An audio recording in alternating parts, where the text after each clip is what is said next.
ನಮ್ಮನ್ನೆಲ್ಲ ಆಗಲಿ ಚೆನ್ನಮ್ಮ ಚಿರನಿದ್ರೆ ಜಾರಿದ್ದಾರೆ.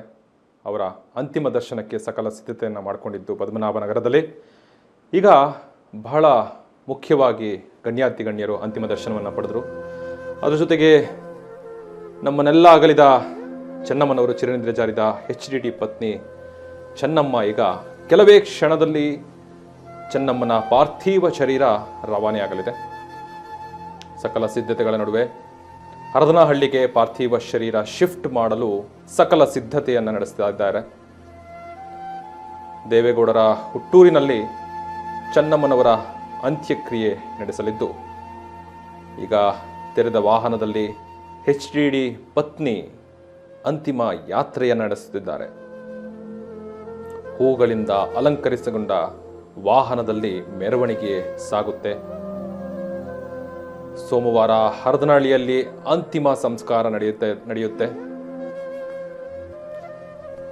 ಹಾಗೆ ಒಕ್ಕಲಿಗರ ಸಂಪ್ರದಾಯದಂತೆ ಚೆನ್ನಮ್ಮನವರ ಅಂತ್ಯಕ್ರಿಯೆ ಕೂಡ ಪಾಲ್ಗೊಳ್ಳುತ್ತೆ. ಬಹಳ ಬೇಸರದ ಸಂಗತಿ ಅಂದರೆ ಚಿರನಿದ್ದೆಗೆ ಜಾರಿದ HDD ಪತ್ನಿ ಚೆನ್ನಮ್ಮ ಅವರ ಕೆಲವೇ ಕ್ಷಣದಲ್ಲಿ ಚೆನ್ನಮ್ಮ ಅವರ ಪಾರ್ಥಿವ ಶರೀರ ಪದ್ಮನಾಭನಗರದಿಂದ ಹರದನಹಳ್ಳಿಗೆ ಪಾರ್ಥಿವ ಶರೀರ ಶಿಫ್ಟ್ ಮಾಡಲು ಸಕಲ ಸಿದ್ಧತೆಗಳನ್ನು ನಡೆಸ್ತಾ ಇದ್ದಾರೆ. ದೇವೇಗೌಡರ ಹುಟ್ಟೂರಿನಲ್ಲಿ ಚೆನ್ನಮ್ಮನವರ ಅಂತ್ಯಕ್ರಿಯೆಯನ್ನು ಮಾಡಲಾಗುತ್ತೆ. ಆದರೆ ಮಾರ್ಗದ ಉದ್ದಕ್ಕೂ ಹೋಗಬೇಕಾದ್ರೆ ವಾಹನದಲ್ಲಿ ಪುಷ್ಪ ಅಲಂಕಾರ ಮಾಡಿಕೊಂಡು ಸಕಲ ಗೌರವದೊಂದಿಗೆ ಅವರನ್ನು ಕಳುಹಿಸಿಕೊಡುವಂತಹ ಬಹಳ ಒಂದು ಶೋಕದ ದಿನ ಅಂತಲೇ ಹೇಳ್ಬೋದು. ತೆರೆದ ವಾಹನದಲ್ಲಿ ಗ್ಲಾಸ್ ಮುಖಾಂತರ ಎಲ್ಲರೂ ವೀಕ್ಷಣೆಯನ್ನು ಮಾಡ್ಬೋದು. ಪಾರ್ಥಿವ ಶರೀರ ಹೊರಟಿರುವಂಥದ್ದು. ಅಂತಿಮ ಯಾತ್ರೆಯಲ್ಲಿ ಯಾರ್ಯಾರೆಲ್ಲ ನೋಡ್ಬೋದು, ಯಾರಿಗೆ ನೋಡಲು ಅವಕಾಶ ಸಿಕ್ಕಿಲ್ವೋ ಅಂತಿಮ ದರ್ಶನವನ್ನು ಪಡೆಯಲು ಮಹಾತಾಯಿ ಅವರನ್ನು ನೋಡಬೇಕು, ಕಣ್ತುಂಬ ನೋಡಬೇಕು ಅನ್ನುವಂಥದ್ದು, ಲಾಸ್ಟ್ ರೈಟ್ಸ್ ರೆಸ್ಪೆಕ್ಟ್ ಅನ್ನುವಂಥದ್ದು. ಅಂದರೆ ಅವರ ನಿಧನದ ನಂತರ ಅವರಿಗೆ ಅಂತಿಮ ನಮನವನ್ನು ಸಲ್ಲಿಸಬೇಕು ಅಂಥವರು ಗಣ್ಯಾತಿ ಗಣ್ಯರು ಕೂಡ ಬಂದಿದ್ದರು. ಈಗ ವಾಹನದಲ್ಲಿ ಬೆಂಗಳೂರಿನಿಂದ ಹರದನಹಳ್ಳಿಗೆ ಹೋಗುವಂಥ ವಾಹನದಲ್ಲಿ, ತೆರೆದ ವಾಹನದಲ್ಲಿ ದಾರಿಯುದ್ದಕ್ಕೂ ನಿಧಾನಗತಿಯಲ್ಲಿ ಎಲ್ಲರೂ ವೀಕ್ಷಣೆ ಮಾಡಬಹುದಾಗಿದೆ. ಆದರೆ ಎಲ್ಲೂ ಆ ಶಿಸ್ತಿನ ಒಂದು ಅಂತಿಮ ಯಾತ್ರೆಯ ವೇಳೆ ಯಾವುದೇ ಅಡೆತಡೆಗಳಾಗಬಾರ್ದು ಅಂತ ಹೇಳಿ ಪೊಲೀಸರು ಬಿಗಿ ಬಂದೋಬಸ್ತನ್ನು ಮಾಡ್ಕೊಂಡಿದ್ದಾರೆ.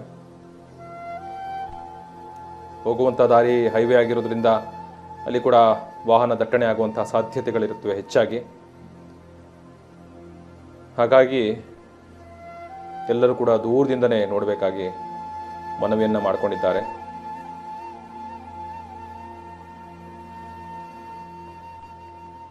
ಅವರ ಜೊತೆಗೆ ನಿಖಿಲ್ ಕುಮಾರಸ್ವಾಮಿ ಆಗಿರ್ಬೋದು, HD ದೇವೇಗೌಡರಾಗಿರ್ಬೋದು, ಹಾಗೆ ಕುಮಾರಸ್ವಾಮಿಗಳಾಗಿರ್ಬೋದು, ಎಲ್ಲರೂ ಕೂಡ ಅವರ ಕುಟುಂಬದವರೆಲ್ಲ ಶೋಕದ ದಿನ ಅಂತ ಹೇಳಿ ಹೇಳ್ಬೋದು. ನಿಜಕ್ಕೂ ಬಹಳ ಬೇಸರವಾಗುತ್ತೆ ಅವ್ರನ್ನ ಕಳಿಸ್ಕೊಡೋದಕ್ಕೆ. ಇಷ್ಟು ವರ್ಷ, ದಶಕಗಳಿಂದ, 6 ವರ್ಷಗಳಿಂದ,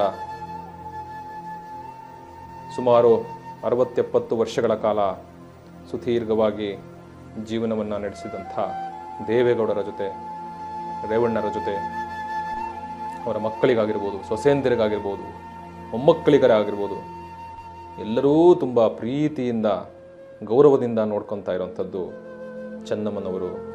ಅವರನ್ನು ಅಗಲಿರೋದು ನಿಜಕ್ಕೂ ಬಹಳ ಬೇಸರವಾಗುತ್ತೆ. ನೋಡಿ, ಮಾತಾಡೋಕ್ಕೆ ಪದಗಳೇ ಸಾಕಾಗಲ್ಲ ರೇವಣ್ಣ ಅವರಿಗೆ, ಅಷ್ಟು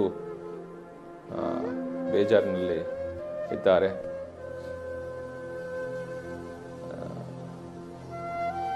ಏನು ಹೇಳೋದು ಹೇಳಿ.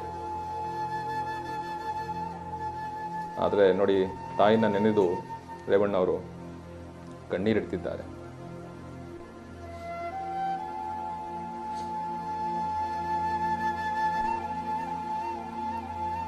ಅವರು ಹುಟ್ಟೂರಿನಿಗೆ ತೆಗೆದುಕೊಂಡು ಹೋಗುವಂತಹ ಪಾರ್ಥಿವ ಶರೀರ ಹೂಗಳಿಂದ ಅಲಂಕರಿಸಿ ಕೊನೆಯದಾಗಿ ನೋಡುವಂಥ ಮಿತ್ರರಾಗಿರ್ಬೋದು, ರಾಜಕೀಯ ವ್ಯಕ್ತಿಗಳಾಗಿರ್ಬೋದು, ಏನೇ ದ್ವೇಷ, ರಾಜಕೀಯ ಜಂಜಾಟ ಏನೇ ಇದ್ದರೂ ಪಾಪ ಅಮ್ಮ ಅಂತ ಹೇಳಿ ನೋಡೋಕ್ಕೆ ಅಂತ ಬರುವಂಥವ್ರು ಬಹಳಷ್ಟು ಜನ ಇರ್ತಾರೆ. ಅವರಿಗೆಲ್ಲರಿಗೂ ಅವಕಾಶವನ್ನು ಮಾಡಿಕೊಟ್ಟಿದ್ರು ಪದ್ಮನಾಭನಗರದಲ್ಲಿ, ಬೆಂಗಳೂರಿನಲ್ಲಿ ಇರುವಂಥವರು. ಈಗ ಪಾರ್ಥಿವ ಶರೀರ ಹೋಗ್ತಾ ಇದೆ ಅವರ ಹುಟ್ಟೂರಿನತ್ತ, ದೇವೇಗೌಡರ ಹುಟ್ಟೂರಿನತ್ತ, ಹರದನಹಳ್ಳಿ ಹತ್ರ. ಆದರೆ